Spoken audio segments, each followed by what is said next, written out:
Welcome back to my new video guys and my YouTube channel. Today friends we are going to talk about guys, how can we unpair guys Bluetooth earbud to our phone. Guys, you have paid any Bluetooth device and guys you want to unpair it. So when I have paid guys my Bluetooth earbud and friends I want to unpair. So guys now let's see how to unpair Bluetooth earbud to our phone. In this video guys I will show you. So when first of all we will on our phone setting to unpair our earbud. Then guys scroll it. Friends you can see your more connection setting guys, click here. Guys click on your phone Bluetooth setting guys.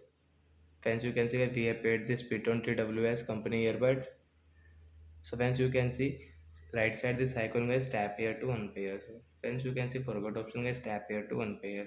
So if your earbud will unpair, then guys you cannot use this earbud guys. You want to use, so you will have to pair again if you want. So guys, like that you can unpair your earbud, Bluetooth earbud to your phone. So that's it guys. Thanks for watching. We will meet on next video guys with new topic. Before going, please comment, like the video, subscribe the channel. Bye bye friends.